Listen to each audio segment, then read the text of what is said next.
నేను మరొకసారి చదువు మీకు వినిపిస్తా. రాజుల మొదటి గ్రంథము 15వ అధ్యాయం 1వ వచనం మొదలైనగా, నేబాతు కుమారుడైన రాజైన యెరోబోము యేలు బడిలో 18వ సంవత్సరమున అబీయాము యూదా వారిని ఏలన ఆరంభించెను. గమనించండి, ఈనాడు మనం చదువుకోవాల్సింది, అధ్యయనం చేయవలసినటువంటి భక్తులు ఉన్నారు. దాదాపుగా ఎంతో మంది రాజుల గురించి, ఎంతో మంది నాయకుల గురించి, అధికారుల గురించి, న్యాయాధిపతుల గురించి మనం మాట్లాడుకుంటూ వచ్చాము. ఈ రోజు ప్రత్యేకంగా మరొక రాజుని మీకు జ్ఞాపకం చేయడం కోరుకుంటున్నాను. సర్వోన్నతుడైన తండ్రి ఆ నాయకుల పట్ల, అతను చేసిన వంటి తన జీవిత చరిత్ర పట్ల మనందరికీ కొత్త అధ్యాయం ప్రభువారు నేర్పించడం కాదు. ఆమేన్, హల్లెలూయా. ఈరోజు తెలుసుకోవాల్సినటువంటి, మాట్లాడుకోవాల్సినటువంటి రాజు ఎవరంటే అబీయా. చెప్పండమ్మా.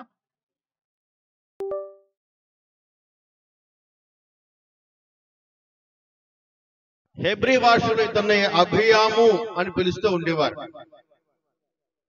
అభియా అనగా అర్థం ఏంటంటే యెహోవా నా తండ్రి అని అర్థం. బైబిల్లో అభియా అనే పేరు కలిగినటువంటి వ్యక్తులు మొత్తం ఓవరాల్ బైబిల్లో 7 మాత్రమే ఉన్నారు. ఎంతమంది చెప్పండమ్మా? 7 మాత్రమే ఉన్నారు. ఈ 7 మనం తీసుకున్నటువంటి అబీయా యూదా రాజుగా మనకు కనబడుతూ ఉంటాడు. ఎప్పుడైతే సొలొమోను మహారాజు గారు తన రాజ్య వ్యవస్థని ఎప్పుడైతే ముగించుకున్నాడో, ముగించిన వెంటనే ఆ రాజ్యాన్ని చీట్లు వేసుకొని రాజ్యాన్ని 2 భాగాలుగా విభాగం చేసేశారు. ఒక భాగాన్ని ఇశ్రాయేలీయుల రాజ్యం, రెండో భాగాన్ని యూదా రాజ్యంగా మార్చేశారు.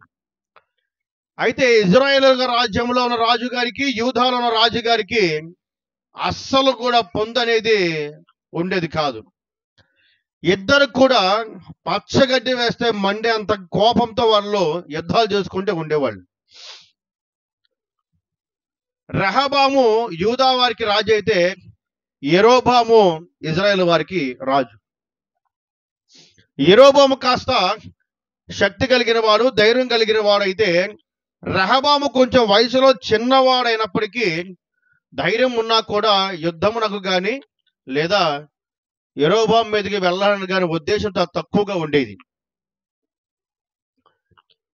దేవుడి మీద దావీదు గారు నేర్పించినటువంటి విషయాలన్నిటి కూడా మర్చిపోయి, సొలొమోను చేసినటువంటి ప్రార్థనలు మర్చిపోయి, రెహబాము యూదా వారిని తప్పుడు మార్గం నడిపించాడు.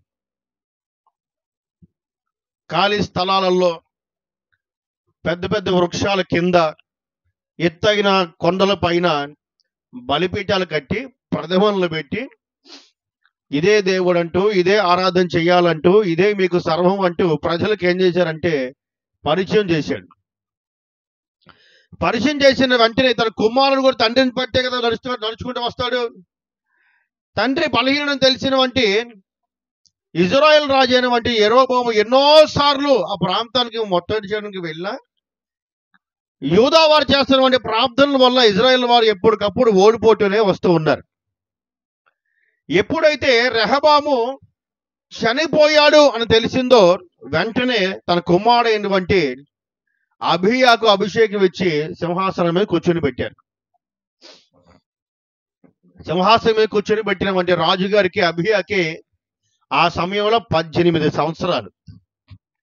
18 సంవత్సరం కలిగినటువంటి యవనస్తుడు యుద్ధము సిద్ధమైతే గనక వాడు ఏం చేయగలడు అనే ఆలోచనతో ఇజ్రాయెల్ రాజు అయినటువంటి యెరోబాము ఒక మంచి పన్నాగము పన్ని, అది బలహీనమైనటువంటి రాజ్యము కాబట్టి, రాజు బలహీనుడే, అదే విధముగా రాజ్యము కూడా బలహీనమైంది కాబట్టి, పరిపాలిస్తున్నటువంటి రెహబాము లేడు కాబట్టి కుమారుడు సింహాసనం ఎక్కాడు కనుక, ఆ సింహాసనం ఎక్కిన కుమారుడు అక్కడ దిగిపోయినట్లుగా ఆ ప్రాంతానికి వెళ్ళి మనము యుద్ధాన్ని ప్రకటిద్దాం అని చెప్పి అనుకున్నారు. యుద్ధాన్ని ప్రకటిద్దాం అని చెప్పి యుద్ధంగా పేరుని మోగగా, యూదా వారికి సైనికులకు అర్థమైపోయింది ఇజ్రాయెల్ వారు మా మీదకి యుద్ధానికి వస్తున్నారు విషయం. సైనికులు వెళ్ళి చెప్పారు అబీయాతో, అయ్యా నీ తండ్రి కాలంలో ఎన్నో యుద్ధాలు జరిగి ఉన్నాయి, అయితే కనుక ఈ యుద్ధంలో ఒకవేళ మనం బలహీనం అయిపోతే కనుక ఈసారి మనం ఓడిపోయే తరుణం వచ్చింది, కాబట్టి నువ్వు సిద్ధంగా ఉండాలి అనే మాట చెప్పారు సైనికులు. అబీయా ఏం చెప్పాడంటే, మన ప్రాంతంలో యూదా ప్రాంతంలో అందరు కూడా సైనికులు ఎంతమంది ఉన్నారు లెక్క వేయండి, ఒక జాబితా తీసుకురండి, ఒక పుస్తకంలో పొందుపరిచిన అద్దెకు తీసుకురండి అని చెప్పి అన్నారు. ఆ పుస్తకం చక్కగా అందరూ సిద్ధం చేసి తీసుకుని వచ్చారు. రాజుగారు ఓపెన్ చేయగా దాంట్లో ఉన్న సైనికుల పేర్లు అన్ని కూడా దాదాపుగా 4 లక్షల మంది సైనికులు ఉన్నారట. ఎంతమంది చెప్పండి? 4 లక్షల మంది సైనికులు ఉన్నారని చెప్పి బాగా హ్యాపీగా ఉన్న సమయంలో అబీయా సైనికులు పిలిచి, మన దగ్గర 4 లక్షల మంది సైనికులు ఉన్నారు కాబట్టి యెరోబాము యొక్క సైన్యము ఎంతమంది అడుగుగా వారు 8 లక్షల మంది సైన్యం వస్తారు. ఎంతమంది అండి? అందరు చెప్పారు ఎంతమంది? 4 ఎక్కువ 8 ఎక్కువ అంటే దీంట్లో సగం, అందులో సగం. సో కాబట్టి యెరోబాముకి అర్థమైపోయింది, మన సైనికుల్లో ఉన్న సగభాగం సైనికులే వారిలో ఉన్నారు కాబట్టి మన వాళ్ళు చక్కగా ధైర్యంగా వెళ్ళి ఆ యుద్ధానికి వెళ్తే కనుక మన వాళ్ళే నెగ్గుతారు అని చెప్పి యెరోబాము ఎంతగానో ఆ సైన్యాన్ని ధైర్యపరిచాడు. అంటే మీరు కంగారు పడాల్సిన అవసరమే లేదు అసలు, ఎందుకంటే మీ యుద్ధానికి వెళ్తున్నటువంటి సైన్యం చాలా తక్కువ, చాలా కొంచెమైన సైన్యం అది. సో కాబట్టి ఆ సైన్యమునకు మీరు ఏమాత్రము కూడా భయపడాల్సిన అవసరము లేదు. మీలో సగం మంది వెళ్ళినా చాలా, వాళ్ళందరూ హతమార్చబడతారు. కాబట్టి ఆ యూదా ప్రాంతాన్ని మీరు స్వాధీనపరచుకోండి. ఇక 2 రాజ్యాలు ఉండవు, ఒకటే రాజ్యం ఉండాలి, ఆ రాజ్యం ఇజ్రాయేల్ రాజ్యంగా కొనసాగాలి అంటూ ఈ యెరోబాము సైనికులకు ఏం చేశాడంటే ధైర్యపరిచాడు. ఒకవేళ అధైర్యంగా ఉన్నా సరే వీళ్ళు ఏం చేశారండి, కొద్ది మాటలు చెప్పి ధైర్యపరిచాడు.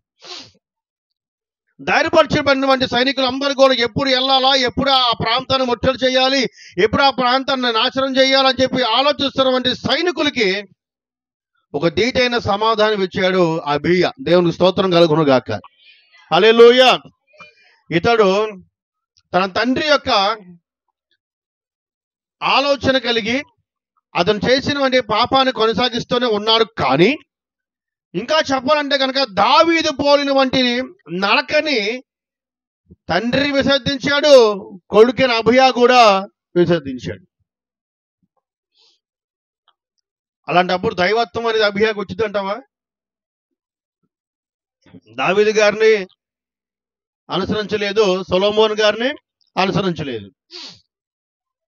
ఉన్నపలంగా రాజు అయిపోయారు, ఉన్నపలంగా పట్టాభిషేకం చేశారు, ఉన్నపలంగా అభిషేకం ఇచ్చారు, ఉన్నపలంగా రాజ్యం చేతిలో పెట్టేశారు. ఈ విధంగా రాజ్యం చేతిలో పెట్టిన తర్వాత అబీయాకి ఏమాత్రం కూడా దైవభక్తి ఉన్నాయా అంటే బైబిల్లో ఎక్కడ కూడా అబీయాకి దైవభక్తి ఉన్నట్లుగా కనబడదు. ప్రథమ దశలో జాగ్రత్త వినండి. ఒక పక్కన దైవభక్తి లేదు, ఇంకో పక్కన ఆలోచన కూడా లేదు. కానీ యుద్ధానికి మాత్రం సిద్ధమైపోతున్నారు ఎవరు? ఇజ్రాయేల్ ప్రజలు, ఇజ్రాయేల్ ఇజ్రాయేలు. యెరోబాము ఎంతగా ఆనందంగా ఉన్నాడు, ఈ బలహీనంగా ఉన్న ఈ ప్రాంతాన్ని చాలా సులువుగా సునాయాసంగా మనము స్వాధీనపరచుకోవచ్చు అని చెప్పి. అప్పుడు అబీయా దావీదు గారు చేసినటువంటి ప్రార్థనలు, సొలొమోను చేసినటువంటి ప్రార్థనలు కాస్త జ్ఞాపకం చేసుకుని, ఇదిగో నా తాత ముత్తాతలు యావత్తును కూడా వారు చేసినటువంటి ప్రార్థన ద్వారా దేవుడు వారిని ఏ విధంగా కాపాడి ఉన్నాడో ఆ మాటను జ్ఞాపకం చేసుకొని ఏం చేశాడంటే నామకార్థముగా ఏదో ప్రభువారిని తెలుసుకోవడం ప్రారంభించాడు. తెలుసుకున్నవంటి ప్రభువారిని తెలుసుకున్న వెంటనే ఏం చేశాడయ్యా అంటే, ఇదిగో సైన్యములకు అధిపతి అయిన యెహోవా తన ప్రజల యందు ఇటువంటి ప్రాణాలు కలిగి ఉన్నాడు, ఇటువంటి ఆలోచనలు కలిగి ఉన్నాడు. ఈ ఆలోచనలకు వ్యతిరేకముగా ఇశ్రాయేలు ప్రజలు నడుస్తూ ఉన్నారు కదా, వారు చేస్తున్న పనుల గురించి ఒక్కసారి ఆరాధీసి ఏం చేశాడయ్యా అంటే వారితో మాట్లాడాలి, ఒకవేళ యుద్ధం కాకుండా వారితో సంధి చేసుకోవాలని చెప్పి ప్రయత్నం చేస్తూ ఉన్నాడు అబీయా. దేవునికి స్తోత్రం కలుగును గాక. చెప్పాలి గట్టిగా హల్లెలూయా, హల్లెలూయా. ఆ ప్రజలు సంధి చేసుకోవడానికి ప్రాంతం రమ్మన్నాడు. అది ఎఫ్రాయిములో ఉన్న సేమరాయిము అనే పర్వతం మీదకి రమ్మన్నాడు. ఆ పర్వతం మీదకి వచ్చిన తర్వాత అబీయాము మాట్లాడుతున్నటువంటి మాటలు ఏంటంటే, ఓ ఇజ్రాయేలు వారులారా, నా తండ్రి బలహీనంగా ఉన్నాడు కాబట్టి నన్ను ఈ ప్రాంతంలో రాజుగా నియమించుకున్నారు కాబట్టి నేను బలహీనను, నా రాజ్యం బలహీనంగా ఉంది మీరు అనుకుంటున్నారు కదా. ఒక మాట గుర్తుపెట్టుకోండి, సైన్యములకు అధిపతిని యెహోవా మీ యందు ఉండి మీకు ఇచ్చినటువంటి ఆజ్ఞ ప్రకారంగా నడుచుకున్న ఎడల మీరు ఉన్న ఆ ప్రాంతాన్ని స్వాస్థ్యముగా ఇస్తున్న వాగ్దానం చేసి ఉన్నారు కదా.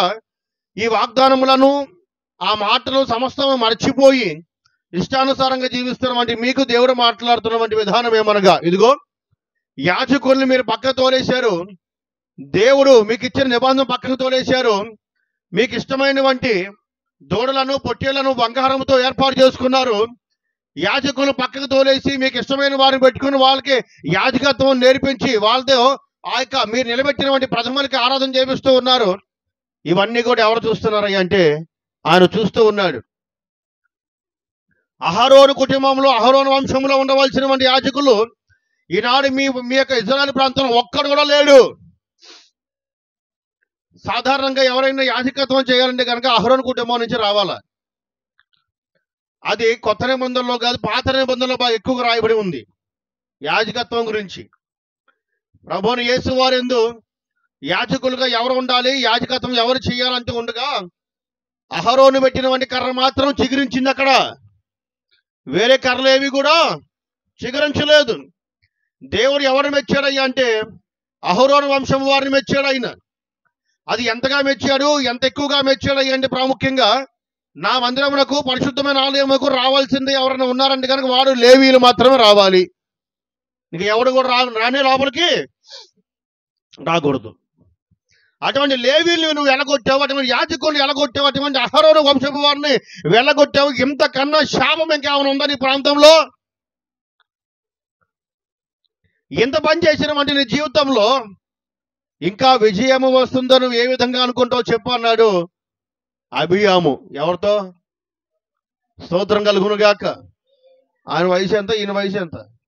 తండ్రి వయసుతో ఉన్నవాడు ఎవరు? ఇజ్రాయేల్ ప్రజల రాజు. వీడు కుమారుని వయసు. ఒక చిన్నవాడు పెద్దవాడితో మాట్లాడుతున్న విధానం చూసి ఎంత బాగుందో, ఎంత చక్కగా మాట్లాడుతున్నాడో చూసారా? అతను చెప్పే మాటలు ఎక్కడ కూడా సొల్లు మాటలే లేవు, అక్కడ సోది మాటలే లేవు, అక్కడ అంత స్పష్టంగా మాట్లాడుకుంటూ వస్తున్నాడు. ఎవరు మాట్లాడుతున్నాడు అంటే నీవు దేవుడు చేసిన నిబంధనకు వ్యతిరేకంగా నడుస్తున్నావు, జాగ్రత్తగా ఒడి దగ్గర పెట్టుకో అన్నాడు. అంతే. అది జాలదంటవా? ఇజ్రాయెల్ ప్రజలతో మాట్లాడుతున్నాడు.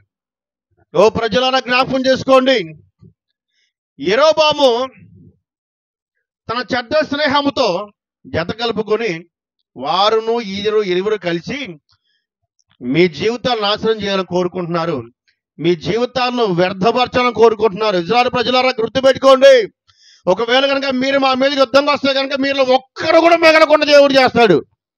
కానీ ఈ యుద్ధం జరగకుండా ఉండడానికి నేను మీతో సంధి చేసుకోవడానికి వచ్చాను. నేను మీరందరు రాకండి వయసులో పెద్దవాళ్ళు, నేను మీ అందరికంటే వయసు చిన్నవాడిని. దయచేసి నా మాటలు మీరు ఆలకించండి. రాజుగారు మీకేదో ఉసుగొలిపి, రాజుగారు మీకేదో ఆవేశాన్ని రప్పించాడు కాబట్టి ఏదో పౌరుషంగా వచ్చి మా మీదకి యుద్ధానికి రావాలని కోరుకోమాకండి, అది మంచిది కాదు అని బుద్ధి చెప్పాడు. ఎవరు? అబీయాము. దేవుని స్తోత్రం కలుగును గాక. హల్లెలూయా. బుద్ధి చెప్పేవాడు అంటే ఎవరు నచ్చదు కదండి? నచ్చిద్దంటారా? స్తోత్రం కలుగును గాక. హల్లెలూయా. మంచి చెప్తేనేమో మూర్ఖుడు అంటారు, చెడు నేర్పిస్తే స్నేహితుడు అంటారు. అవునంటారు కదంటారా? అది చెయ్యొద్దు, ఇది చెయ్యొద్దు, అక్కడికి వెళ్ళొద్దు, ఇక్కడికి వెళ్ళొద్దు, అక్కడ ఉండొద్దు, ఇక్కడ ఉండొద్దు అని చెప్పామంటే కానీ వాడు మూర్ఖుడి కింద భావిస్తారు. ఒకవేళ కనుక వెళ్దాం పదా, చేద్దాం పదా, తిందాం పదా, తాగుదాం పదా అనేవాడిని ఏమంటారు చెప్పండి? ఈ విధంగా ప్రజలను కాపాడుకోవడానికి అనేక రీతులుగా ఎన్నో రకాలుగా మాట్లాడుతున్నటువంటి ఆ అబీయాము మాటలు ఒక్కడు కూడా లక్ష్యం చేయలే. ఇక ఆఖరికి ఒక మాట చెప్పాడు ఆయన. ఏమని తెలుసా? ఇదే మీకు ఆఖరి సూచన, ఒకటే గుర్తు పెట్టుకోండి, మా ప్రజలు ఎంతవరకు కూడా కాపాడుతున్న మా సైనికులు కాదు, నా తండ్రి అసలే కాదు, కానీ వారు నిత్యం కూడా చేస్తామంటే ప్రార్థనలు వాళ్ళు కాపాడుతూ ఉన్నాయి. ఒకవేళ మీరు మాకు యుద్ధానికి వస్తే కనుక అదే ప్రార్థన మేము సంహరిస్తుందని చెప్పి అన్నాడు అబీయాము. ఎవరికి కాస్త కూడా విశ్వాసం లేనివంటి వారి నోట్లోంచి దేవుడు మాటలు వినబడుతున్నాయి అంటే ఎంత గొప్ప విషయం మనం తెలుసుకోవాలి. దేవుని స్తోత్రం కలుగును గాక. హల్లెలూయా. చాలా మంది అవసరాలకు కూడా దేవుని వాడుకుంటూ ఉంటారు. అవునరు కదంటవా? మన దేవుడికి పేరు ఉంది. ఏం పేరు తెలుసు తల్లి? అవసరాల దేవుడు అంట మనకి. మన దేవుడు ఎవరి దేవుడు చెప్పాలి. కష్టం వస్తే కనుక ఎవరు పిలవకుండా మందిరానికి వచ్చేస్తావు. సుఖంగా చక్కగా 3 పూట్ల ఆహారం వెళ్ళిపోతాం మనం తెలియకుండా టైంలో ఏం చేస్తామంటే మందిరాన్ని మానేసి ఎలా పడితే అలాగా బతకడానికి ప్రయత్నం చేస్తూ ఉంటాం. పనులకు వెళ్ళే ప్రతి ఒక్కడు, మందిరం మానేసి ప్రతి ఒక్కడు ఒక మాట అంటాడు, ఏమంటే ప్రభువుని నమ్ముకున్న దేవుడికి తెలిసిన నా కష్టాలు ఏంటో, నా బాధలు ఏంటో అని చెప్పి.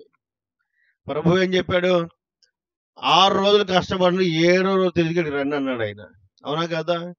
6 రోజుల గురించి దేవుడిని ఏమి తీర్పు అడగట్లా. 7వ రోజు మాత్రం దేవుడికి తీర్పు అడుగుతున్నాడు. ఈ 7వ రోజు తీర్పు అడుగుతున్నాం అంటే నీ జీవితంలో ఇష్టానుసారంగా నువ్వు మాట్లాడితే కనుక ప్రభు వారు ఇష్టానుసారంగా నీ కుటుంబాన్ని దీవిస్తాడు అంతే. ఆయన అనుకుంటాడు అనమాట, ఏంటయ్యా అంటే నువ్వు నాకు గుర్తున్నావులే కానీ నువ్వు ఎప్పుడు మందిరంగా వస్తావు అప్పుడు చూద్దామని అనుకుంటాడు. ఆయన కూడా స్తోత్రం కలుగును గాక. చెప్పాలి దగ్గరికి హల్లెలూయా, హల్లెలూయా. సాధారణంగా మీకు రేషన్ వస్తుందా? హలో, రేషన్ కార్డు ఉన్నాయి అందరికి. రేషన్ కార్డు ఉంటే సరిపోద్దా? ఇంటికి అయితే ఏం రావుగా. మన దాకా అయితే కనుక రోడ్డు చివరికి ఆపేవాళ్ళు. ఇప్పుడు ఖచ్చితంగా వెళ్ళాల్సి వస్తుంది. అవునా కదా? వెళ్ళాల్సి వస్తుందంటే ఇప్పుడు మన కార్డు నా దగ్గర ఉంది కదా, నాకు బియ్యం కావాలి, పప్పులు కావాలి, ఉప్పులు కావాలంటే వస్తాయా ఇంటికి? ఏం చేయాలి నువ్వు? ఏం చేయాలి? వెళ్ళాలి కదా. నా కార్డు ఉందిలే అనుకుంటే కుదురుద్దా? నెల చూస్తారు, 2 నెలలు చూస్తారు, 3 నెలలు, 4 నెలలు కొట్టేస్తారు, కార్డుని అయిపోద్ది. అవునా కదా? ఈ లోకంలో రేషన్ కార్డుకి ఎంత గోళం అంటే పరలోక రాజ్యంలో ఉన్న పర్మనెంట్ కార్డు అక్కడ. ఇక్కడ ఎలా పడితే అలా మాట్లాడితే కనుక అక్కడికి నువ్వు చేరుకోలే. గుర్తుపెట్టుకో. స్తోత్రం కలుగును గాక. హల్లెలూయా. అక్కడ చేరుకోవాలంటే కనుక మనం ఏం చేయాలంటే మన దగ్గర ఉన్న కార్డు జాగ్రత్త కాపాడుకోవాలి. అది కాపాడబడాలంటే కనుక 7వ రోజు ఎక్కడ ఉండాలి? నువ్వు పిచ్చి పిచ్చి ఆశలు వేయకూడదు. ఎక్కడ ఉండాలండి? దేవుడి మందిరంలో ఉండి ప్రభువుని కనపరచవలసిన వంటి నీవు, నీ జీవితము, నీ బ్రతుకు 7వ రోజు కనుక ఆయన మందిరం లేకపోతే కనుక నువ్వు బ్రతుకున్నా సచ్చిన శవం కింద లెక్కే చెప్పాలంటే. దానికి కొంచెం సౌండ్ పెంచున్నాను. మాస్టర్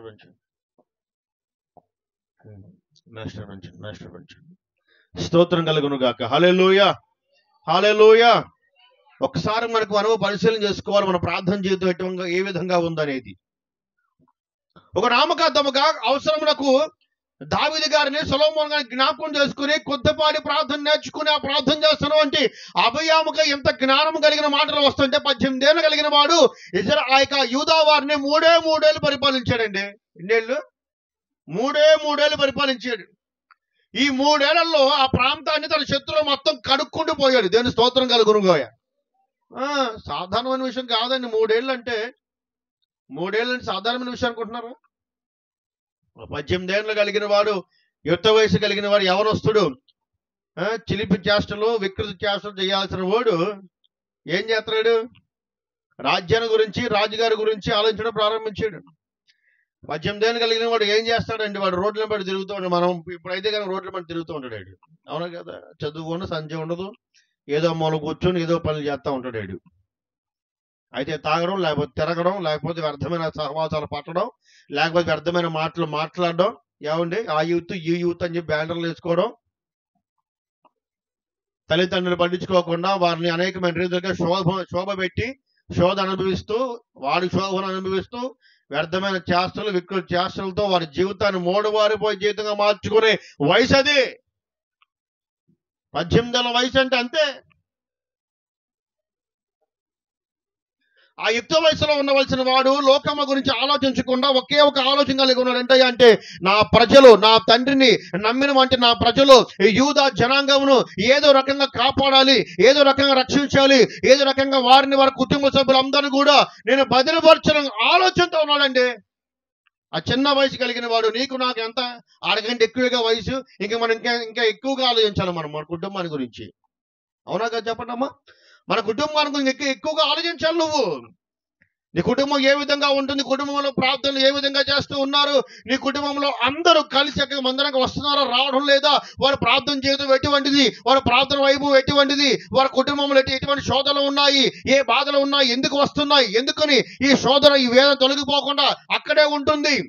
శ్రమ వెంబడి శ్రమ, ఇబ్బంది వెంబడి ఇబ్బందులు, కరువు వెంబడి కరువులు, కష్టం వెంబడి కష్టాలు ఎందుకు వస్తున్నాయి, ఎందుకు పోవడం లేదు అనే ఆలోచన నీకు రావాలి కదా. ఆ పెద్దరికం నీకు రావాలి. స్తోత్రం కలుగును గాక. చెప్పాలి దగ్గరగా హల్లెలూయా. ఆ పెద్దరికం నీకు కలగాలమ్మా, నీకు ఆ ఆలోచన రావాలి. అలా ఆలోచిస్తున్నావు అని ప్రతి యవనస్తుడు కూడా చేయాల్సిన పని ఏమనగా నువ్వు ప్రార్థిస్తూనే ఉండాలి. ఏం చేయాలమ్మా? చెప్పాలి దగ్గరగా, ఏం చేయాలమ్మా? ప్రార్థన. ప్రార్థన సర్వ పాపమును తొలగించగలదు. ప్రార్థన అనేకమైన సమస్యలను తొలగించగలదు. ప్రార్థన అనేకమైనటువంటి ప్రశ్నలకు సమాధానము చెప్పండి ఇచ్చితే ఇవ్వదా? ఇవ్వాలి. ప్రభువారు చెప్పాడు, నువ్వు ప్రార్థన చేసే సమాధానం నేను నీకు ఇస్తాను. దేవుని స్తోత్రం కలుగును గాక.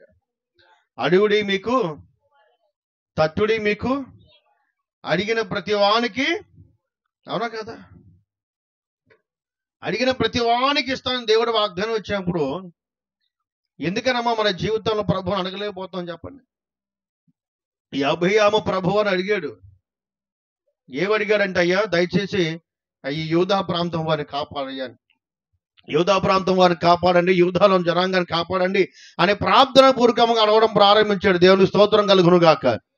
చెప్పాలి దగ్గరికి హల్లెలూయా. దినవృత్తాంతములు 2వ దినవృత్తాంతములు 13:3. 2వ దినవృత్తాంతములు 13:3.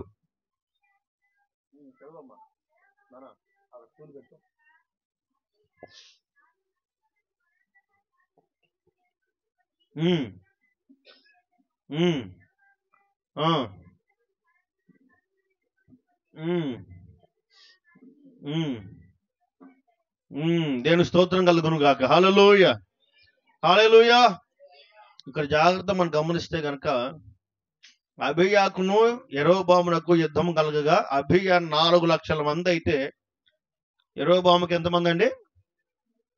ఈ 8 లక్షల మంది కూడా ఎటువంటి వాళ్ళవి అంటే వ్యూహమును నేర్చుకోగలిగిన వాళ్ళు. అంత మాత్రమే కాదు, వీళ్ళు పరాక్రమశూరులట. అంటే సాధారణమైన వాళ్ళు అంటావా ఏమా? ఎవరంటే వీళ్ళు పరాక్రమం అని ఎవరిని అంటారు చెప్పండి? ఎదురు లేని వాళ్ళని అంటారు.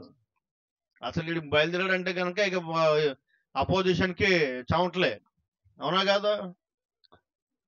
గిద్యోనుతో ప్రభు మాట్లాడుతాడు గొప్ప మాట. ఓ గిద్యోను,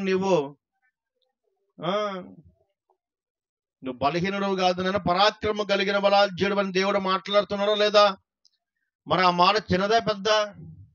చాలా పెద్ద మాట అది, చాలా స్ట్రాంగ్ వర్డ్ అది, ఎంతో బలిష్టమైనటువంటి మాట అది. ఆ బలిష్టమైన మాట మనకు చూస్తున్నాం. ఏమనగా ఇదిగో వారి దగ్గర ఉన్న 8 లక్షల మంది పరాక్రమశాలులుగా ఏర్పరచుకుని అతనికి ఎదురుగా వారిని యుద్ధమునకు వ్యూహపరచును. వ్యూహం ఎట్లా పడతారు వెళ్ళిపోయి కొట్టుకుని రావడం కాదండి. వ్యూహం ఉంటుంది ఇక్కడ. మీకు టెక్నిక్స్ ఉంటాయి. శత్రువును ఏ విధంగా చంపాలి, శత్రువును ఏ విధంగా ముట్టడి చేయాలి, ముందు శత్రువు రాజును ఏ విధంగా పట్టుబడాలి, వాడిని ఏ విధంగా తీసుకొని రావాలి, ఏ విధంగా ప్రాంతాలు చలసాల్లో పెట్టాలి, ఏ విధంగా చిత్రహింసలు చేయాలి. ఇది వ్యూహం. గొడవలకు వెళ్ళాం అనుకోండి, మామూలుగా అయితే ఏం చేస్తుంది చెప్పండి? వ్యూహం ఉండదు మనకి. ఏముంటది? ఆవేశం ఉండదు మనకి. ఏముంటుందండి? ఆవేశమే, కానీ వ్యూహం అయితే ఏమీ ఉండదు. ఆవేశంగా వెళ్ళిపోతారు, తప్పదో 2 దెబ్బలు వేస్తారు, 4 దెబ్బలు కొట్టించుకుని అనుకొస్తారు. వ్యూహం అయితే అలా ఉండదు.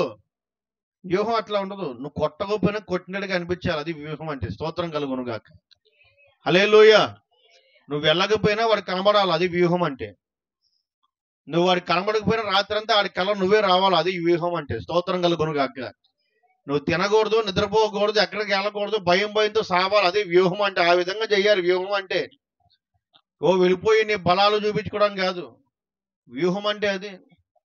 వీళ్ళు ఆ విధమైనటువంటి వ్యూహం చూస్తారు.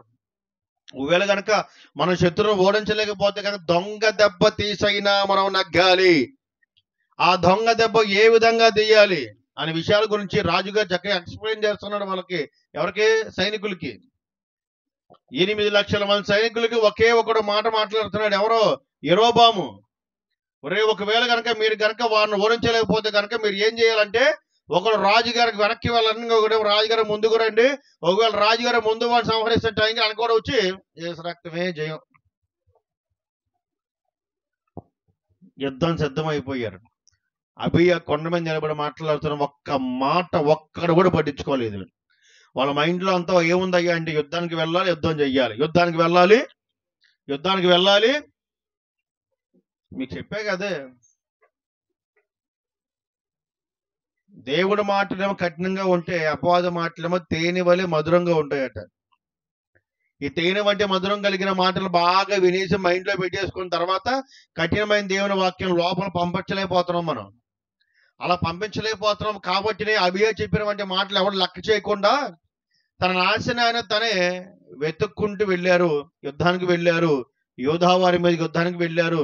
8 లక్షల మంది ఒక్కసారిగా గుంపుగా వెళ్ళిపోయారు వాళ్ళ మీదకి.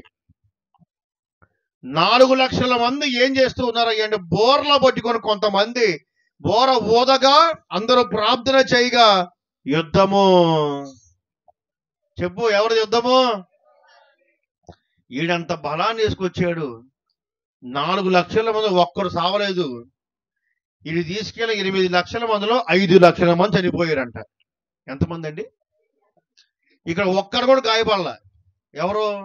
అబీయాముక సైనికుల్లో 4 లక్షల మందిలో ఒక్కరికి కూడా గాయం లేదు అసలు. వాడికి నాకు తెలిసి వాళ్ళు తీసుకెళ్ళమని యుద్ధోపకరణం కూడా ఉపయోగించారు లేదు మాకు తెలియదు. కానీ తెలుగులారా, ఈ 4 లక్షల మంది అట్లాగే ఉన్నాయి. ఎవరికో స్వల్ప గాయాలు కూడా తరగలేదు. కానీ యెరోబాము తన సైన్యంలో 5 లక్షల మంది మరణించారు. ఎంతమంది మరణించారు? అందరూ చెప్పాలి. ఎంతమంది తెలుగులారా? 5 లక్షల మంది మరణించారు. 5 లక్షల మంది మరణించిన తర్వాత యెరోబాముకి అర్థమైపోయింది మనకు కూడా ఏదో జరగబోతుందని చెప్పి.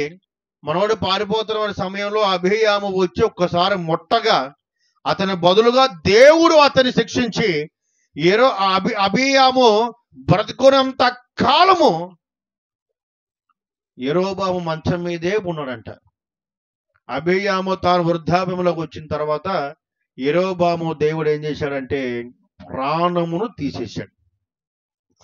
అబీయాము బతుకు ఉండగా యెరోబాము లెగిసిన ఆ యొక్క చరిత్ర అనేది బైబిల్ ఎక్కడ కూడా లేదు. తండ్రి కాలంలో కాలరగలేశాడు. రారా చూసుకుందాం, ఇజ్రాయెల్ ప్రజలు మొత్తం ఉన్న సైనికుల్లో మీ సైనికులు ఎంతరా దా చూసుకుందాం, బస్తీ మీద సవాలన్నాడు. ఎవరు? చిన్న కుర్రోడి దగ్గర ఓడిపోయాడండి. సిగ్గుచేడు కాదు, చెప్పండి మీరు, అవునా కదా? చిన్న కుర్రోడి చేత ఓడిపోయాడు. ఒక చిన్న కుర్రోడి చేతిలో ఓడిపోయాడానికి దానికి కారణం ఏంటి అంటే ఆ కుర్రవాడి వెనకాల ఎవరున్నారంటే సైన్యములకు అధిపతి అయిన యెహోవా. దేవుడు ఉంటే కుర్రవాడంటే మా చిన్న పిల్లలతో కార్యం జరిగిస్తాడు ఆయన. చిన్న పిల్లలతో కార్యం జరిగిస్తాడు ఆయన. దేవుడు మన పక్షంగా ఉంటే గనక మనకి విరోధి ఎవడ విరోధి ఎవరు చెప్పు? నీకు సులువుగా చిక్కులు పెడుతున్నాం అంటే పాపం వంటి వాడని నీ విరోధి. నీ కుటుంబాన్ని చిన్నాభిన్నం చేస్తున్న వంటి వాడా విరోధి. నీ కుటుంబంలో వ్యాధి ఇచ్చిన వాడా విరోధి. నీ కుటుంబంలో సమస్యలు ఏర్పరిచిన వాడా విరోధి. లేదా నీ కుటుంబంలో అనేకమైనటువంటి ఇబ్బందులు ఏర్పరిచిన వాడా నీ విరోధి. నీ వ్యాపార సంస్థలో లేదా నీకు చేస్తున్నటువంటి పనుల్లో నువ్వు చేస్తున్న బిజినెస్ లో నష్టం వచ్చిన వాడు విరోధి. వాడు ఎటువంటి విరోధి అయినా సరే నా తండ్రి తలుచుకుంటే కనుక యేసు నామములో వాడు ఏమవ్వాలంటే కుప్పకొల్పోవాల్సిందే. దేవుని స్తోత్రం కలుగును గాక. చెప్పాలి దగ్గరగా హల్లెలూయా, హల్లెలూయా. వారు ఏర్పరచుకున్న స్థితిగతులు మొత్తం అర్థమైపోయింది. ఎవరికి? యెరోబాము గారికి. అరే మన జాతం తప్పురా, అందుకనే దేవుడు మనల్ని ఏం చేశాడంటే ముట్టాడు. దేవుడు ముట్టకూడదు మనల్ని, దేవుడు ముట్టకూడదు, గుర్తుపెట్టుకోండి. అర్థమైందా? అలా మొత్తం ఏమైంది అంటే ఈ విధంగా మారిపోతారు. సౌలు గారు పరిపాలిస్తున్న సమయంలో తన జీవితంలో ఎప్పుడు కూడా రుచి చూడని ఒక సందర్భం ఎదురైంది. ఎవరికి? సౌలుకి. ఏ సౌలు?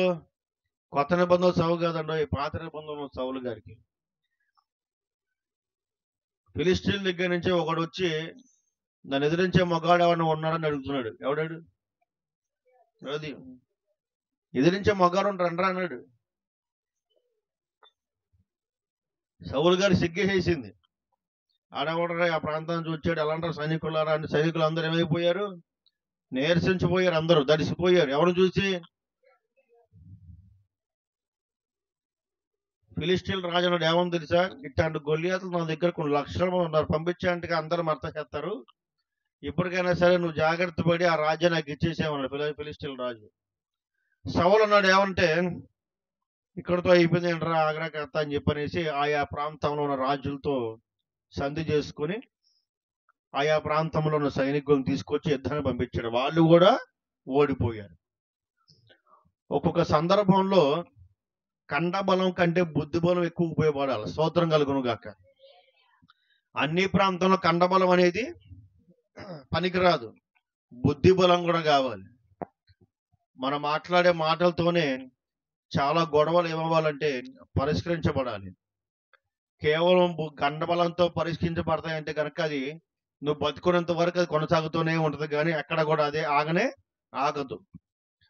అయితే ఏం చేశాడు అయ్యా అంటే, సౌలు గారు ఒక ప్రకటన ఇచ్చాడు, ఎవరైతే ఆ గొల్లియాతును సంహరిస్తారో వారికి నేను అర్ధరాజ్యాన్ని ఇస్తా అన్నాడు. ఈ మాట విన్న అనేకమైన రాజ్యం వాళ్ళు వచ్చారు, కానీ ఎవరు కూడా నిలబడలేకపోయారు. వలస వెళ్ళి వస్తున్నాడు ఒకడు, పనంతా ముగించుకొని తన ప్రాంతానికి వస్తూ ఉండగా సైనికుడు గబగబా పరిగెత్తుకుని వెళ్ళాడు. అయ్యా, మన ప్రాంతంగా ఒకడు వచ్చాడు, అందరూ భయపడిపోతున్నారు వాడిని చూస్తుంటే, వాడు ఎంత భయంకరంగా ఉన్నాడు, వాడు ఆజానుభావుడు అంటారు చూసావా, దానికి 100 రెట్లున్నాడు వాడు అని చూడాలంటే కానీ తలంతా ఎత్తు చూడాల్సినటువంటి పరిస్థితి. వాడి కండబలమో వాడి బుద్ధి బలమో ఏమో కానీ అసలు వాడి గురించి తలస్తున్న మాకు నిద్ర రావడం లేదు. అటువంటి వాడు మన ప్రాంతం తిరుగుతూ ఉన్నాడు, వాడు మనకు గడువు ఇచ్చాడు, ఈ గడువులోపు కనుక వాడిని సంహరించకపోతే గనక వాడు మన ప్రాంతాన్ని ఏలుతాడట అనే మాట చెప్పంగానే దావీదు గారికి ఏం కలిగిందంటే, ఒక్కసారిగా ఆశ్చర్యం కలిగి ప్రార్థనతో బయలుదేరాడు. దేవుని స్తోత్రం కలుగును గాక.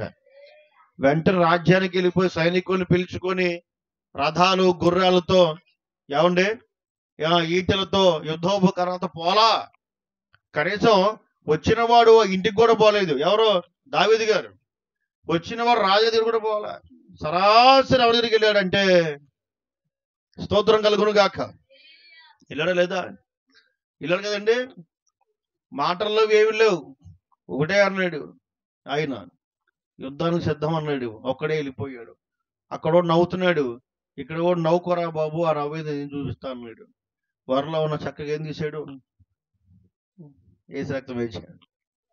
ఒకే ఒక్క రాయ ఆడి ప్రాణం తీసిందండి. స్తోత్రం కలుగును గాక. బైబిల్ రాయబడే మాట, మన గొల్లియాతును దేవుడు మొట్టెను. ఆయన మొట్ట ఎలా ఉంటదయ్యా అంటే ప్రాణం పోవడమే. ఏమవుద్దండి చెప్పాలి, ఏమవుద్దండి? ఆయన మొడితే ప్రాణం పోవద్దు అంతే. అట్లాంటి శక్తి కలిగిన వాడిని మనము మన దగ్గర ఉంచుకుంటే ఏ శత్రువు ఏం చేస్తాడో మనం చెప్పు.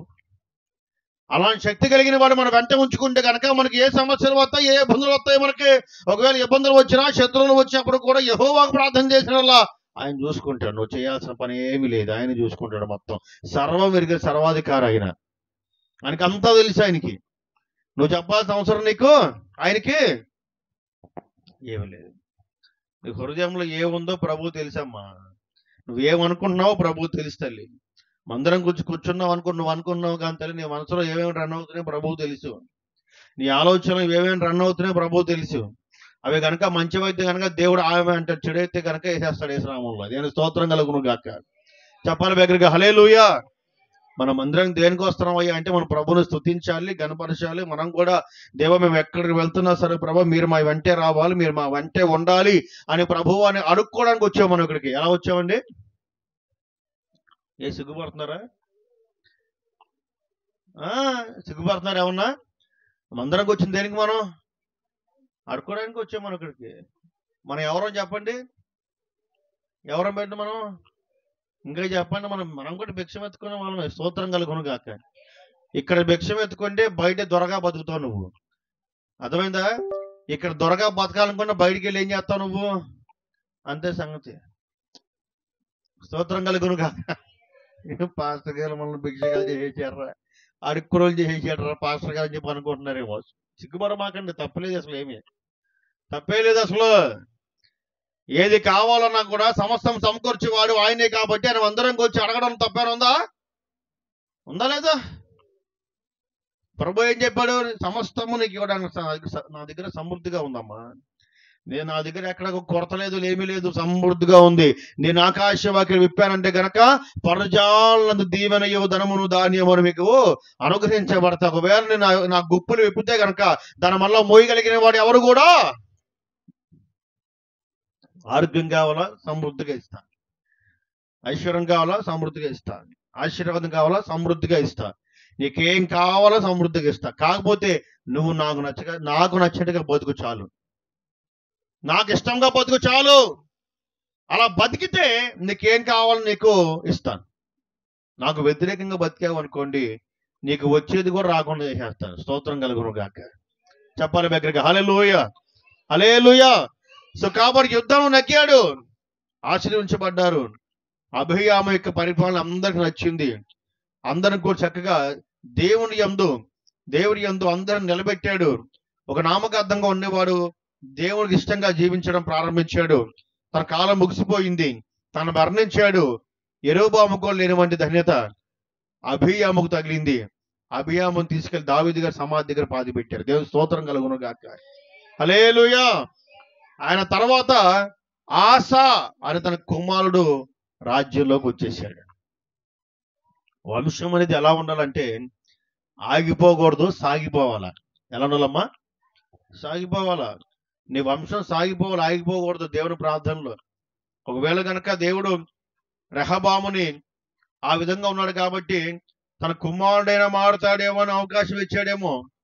ఈ అభియాము ఒకవేళ మారకపోతే కనుక ఆసాకి ఆ యొక్క రాజ్యం వచ్చేది కాదు. దేవుడు తెలిసి ఎవరిని ఉంచోబెట్టాలో, ఎవరిని ఎక్కడ ఉంచోబెట్టాలో, ఎవరిని ఎక్కడ స్థిరపరచాలో, ఎవరిని ఎక్కడ ప్రార్థనలో ఉంచాలో ప్రభు వారు తెలుసు. ఎవరు వచ్చి ఇక్కడ నిలబడినా సరే వాడు నిలబడలేడు. దేవుని దర్శనం ఉంటేనే నిలబడగలడు, దేవుడి మాటలు ఉంటేనే నిలబడగలడు. ఆయన కనుచూపు ఉంటేనే వాడు స్థిరంగా ఇక్కడ చక్కగా నిలబడగలడు అనే విషయాన్ని గుర్తుపెట్టుకోవాలి ప్రాముఖ్యంగా. స్తోత్రం కలుగును గాక. చెప్పాలి దగ్గరగా హల్లెలూయా, హల్లెలూయా. ఆఖరిగా ముగించేద్దాం. నాతో పాటు ట్రైనింగ్ అని కొంతమంది ఏం చేశారంటే దేవుడికి ప్రార్థన అనేది చేయకుండా వాళ్ళకి ఇష్టానుసారమైన ప్రాంతానికి పరిచయం ప్రారంభించారు. వాళ్ళ దగ్గర డబ్బు ఉంది, శుభ్రంగా కొనుక్కున్నారు, మంచిగా హ్యాపీగా కొనుక్కున్నారు, అంతా బాగానే ఉంది. పెద్ద మందిరం కట్టుకున్నారు, కానీ విశ్వాసులు లే. ఎందుకంటే మందిరం ఏముందమ్మా, మనం కాకపోతే వాళ్ళు కాకపోతే రేపు ఎక్కడ కట్టుకుంటాం కదా తల్లి. విశ్వాసుల్ని ఎవరు పోగు చేయాలంటే దేవుడే పోగు చేయాలి. నలుగురు వచ్చి అక్కడ ప్రార్థన చేస్తున్నారంటే ఆ నలుగురిలో ఎవరున్నారు విషయం చెప్పండి అమ్మా, అవునా కదా? ఆ నలుగురు నువ్వు కట్టినవన్నీ మన దగ్గర రావడం లేదు అంటే ఆ మందిరంలో ఎవరు లేరు. అట్లాగే చాలా మంది ఏం చేశారయ్యా, నాతో పాటు ట్రైనింగ్ అయిన వాళ్ళు, అప్పటికే నాకు మందిరం కూడా ఏం లేదు, ఇది నడిపిస్తున్నాను సంఘాన్ని. అందరూ అంటున్నారు ఏమన్నాయి అంటే మందిరం మేము కట్టాం చక్కగా అందరూ కలిసి ఓకే విర్రవీగుతూ ఉన్నారు. నేను అనుకున్నాను అన్నమాట, దేవా మందిరం అనేది మనుషుల వల్ల కట్టబడకూడదయ్యా, ప్రార్థనతో కట్టబడాలి, అది కూడా విశ్వాసంతో కట్టబడాలి. స్తోత్రం కలుగును గాక. సేవకుడు ఒక్క ప్రార్థన కాదు, సేవకుడు విశ్వాసాల ప్రార్థనతో మందిరం కట్టబడాల. ఒక్కొక్క ఎట్టుకో మనం తీసుకొని వస్తున్నామంటే ఒక్కొక్కరు ప్రార్థన వైభవం ఒక్కొక్క ఎట్టుకో సంపాదించుకొని రావాలి. స్తోత్రం కలుగును గాక. అది ధనంతో కూడింది కాదు, అది డబ్బుతో ఏమైనా కొనొచ్చుగా తల్లి. ఆత్మీయమైన బంధాన్ని, ఆత్మీయమైన సంఘాన్ని దేవుడు మాత్రమే ఏర్పరచగలడు. ఈ విధంగా వారు అనుకున్నారు, ఇక మనం ఇక్కడ మందిరం కట్టడం కంటే దేవుని అడగడం మంచి పని అని చెప్పి వారు ఏం చేశారంటే ఉపవాసాలు ఉండి ప్రార్థనలు చేసుకొని వాళ్ళు ఉన్న ప్రాంతాన్ని విడిచిపెట్టి దూర ప్రాంతాల్లో దేవుడు చూపించాడు, ఆ దూర ప్రాంతంకి సేవ చేసుకుంటున్నారు చక్కగా. ఇప్పుడు వారి సంఘాలు దేవుని యందు ఆశీర్వదించబడి దీవించబడ్డాయి. మనము కేవలం మనుషుల ఆలోచన కాదు గంతలున్నారా, దేవుని ఆలోచనతో నడవాలి. గుర్తుపెట్టుకోండి, మనుషులు అనేక రకాలుగా మాట్లాడతారు, 100 మాటలు మాట్లాడతారమ్మా మనుషులు. ఇక్కడ వద్దు, రేపు అక్కడికి వెళ్దాం, అక్కడ వద్దు, రేపు ఇంకో చోటుకి వెళ్దాం, అక్కడ వద్దు, ఇంకో చోటుకి వెళ్దాం అని చెప్పి ఆశీర్వాదాల గురించి పరిగెడుతున్న వంటి వారితో మనం సహవాసం చేశామంటే కనుక మన బ్రతుకులు కూడా ఎలా అయిపోతాయి అంటే కయోను వంటి జీవితాలుగా మారిపోతాయి. కయోను ఏం చేశాడు దేవుడు చెప్పండి అమ్మా? ఏం చేశాడు? ఆ వీడు దేశ దెమ్మరి అని చెప్పి దేవుడు ఏం చేశాడంటే నుదుటి మీద వాడికి మచ్చని పెట్టాడు. ఆ మచ్చను చూస్తే అందరికి ఏమర్థమవుతుంది? దేవుడు వాడిని శపించాడు. కాబట్టి వాడిని ఎవడు కనుగొంటాడో వాడికి కూడా ఇదే స్తోత్రం కలుగును గాక. చెప్పాలి దగ్గరికి హల్లెలూయా, హల్లెలూయా. సంగమా జ్ఞాపకం చేసుకోండి, మనము ఏ విధంగా ఉండాలి అంటే, ఒకవేళ నువ్వు ఇంతవరకు నామకార్థంగా జీవిస్తున్నావేమో, అభియాము కూడా నామకార్థంగా జీవించాడు, కానీ కష్టకాలంలో దేవుని ఎరిగాడు, కష్టకాలం దేవుని తెలుసుకున్నాడు, శ్రమకాలం ప్రభువుని సంపూర్ణంగా నమ్మాడు. కాబట్టి దేవుడు ఏం చేశాడంటే తన కుటుంబాన్ని బట్టి తన ప్రాంతాన్ని దేవుడు కాపాడేశాడు. ఈరోజు నీ ప్రాంతం కూడా అనగా నీ కుటుంబం కూడా కాపాడబడాలి అంటే కనుక నీవు కూడా సంపూర్ణంగా ప్రభువులోకి రావాలి, సంపూర్ణంగా రావాలమ్మా. ఎందుకు ఈ అరవతారో ఎందుకు మనకి చెప్పని భక్తి ఎందుకు మనకి? సంపూర్ణంగా రావాలి, ప్రభువులకు రా, ప్రార్థన చేయి, కుటుంబం కోసం ప్రార్థన చేయి. ఎవరు మారాలి? భార్య మారాలా, భర్త మారాలా, ఇంట్లో వాళ్ళు మారాలా, కొడుకు మన కుమారుని మారాలా, వాళ్ళ గురించి అంగలాచి మందిరంకి వచ్చి, వాళ్ళ కోసం కన్నీరు కాచి మందిరంకి వచ్చి, వాళ్ళ కోసం దేవుడు చెప్పుకో, విన్నపం చెప్పుకో, దేవుని పాదలు పట్టుకొని ప్రార్థన చేసుకో. దేవా వారిని కాపాడని రక్షించండి, వారు మారు మనసు రావాలయ్యా, వారు మారాలి, వారు క్రీస్తు అంగీకరించాలి ఆయన మాడుకోలకు ప్రార్థన చేయి. కఠినమైన హృదయాన్ని కూడా మాంసం ముద్ర మార్చగలిగిన వాడు మన దేవుడమ్మా. దేవుని స్తోత్రం కలిగిన గాక. అటువంటి కృపా సమాధానం ప్రభు మనకు అనుగ్రహించును గాక. ప్రార్థన చేసుకుందామా? అందరూ కళ్ళు మూసుకుని తలులారా. దేవుడు ఈ దినమనం అంతా మాట్లాడిన విధానమును బట్టి, అభియాము ద్వారా మనం నేర్చుకున్నటువంటి పాఠాలను బట్టి మనం అందరం కలిసి ప్రభువుని స్తుతిద్దాం. మనమందరం కలిసి ప్రభుకు ప్రార్థన చేద్దాం. దేవుడు చేసినటువంటి గొప్ప కార్యములు బట్టి ప్రతి ఒక్కరు కూడా ప్రభువుని స్తుతించాలి.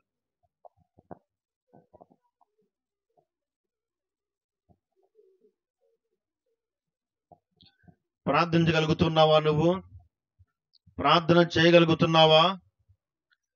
దేవుని యందు భయభక్తులు కలిగిన వంటి ప్రతి ఒక్కరు కూడా ఏ విధంగా ఉండాలంటే సంపూర్ణమైన భక్తి కలిగి, సంపూర్ణమైన ప్రార్థన కలిగి ఉండాలి.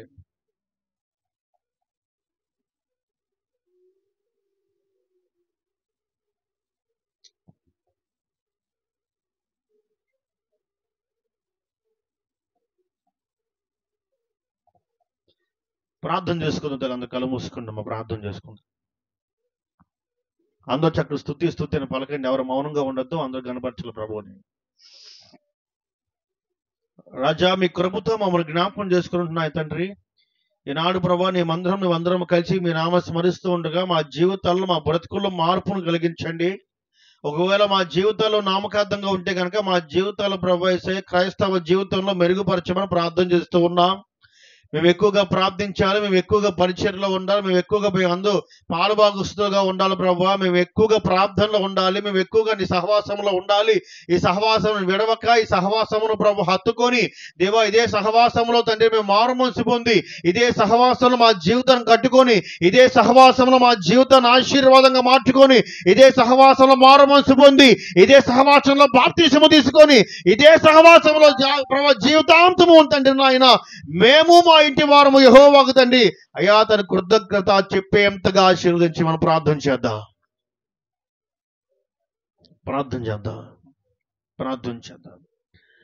మన మధ్యలో ఉన్నటువంటి కుమార్ గారు ప్రార్థన చేస్తారు. చేయమ్మా కుమార్ గారు, ప్రార్థన చేయమ్మా.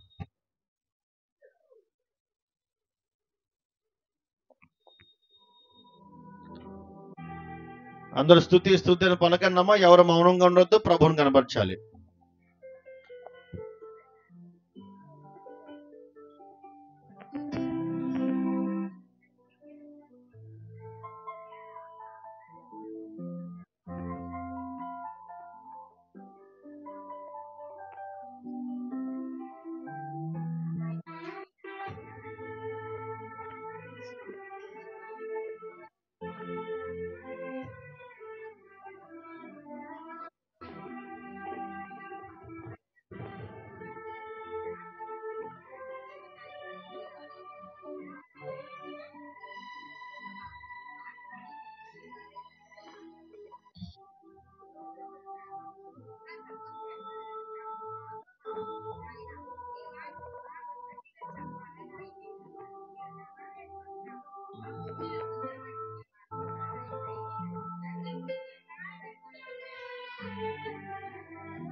ప్రార్థనలో ఉందాం, ప్రార్థన చేసుకుందాం. ప్రతి ఒక్కరి స్తుతి అని పలకండమ్మా.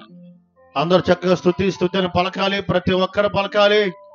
ప్రభుని కనబరచాలి. అందరు కలిసి ప్రభుని కనబరచండి.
స్తోత్రం కలుగునుగాక నాయన. ఆమేన్, ఆమేన్, ఆమేన్.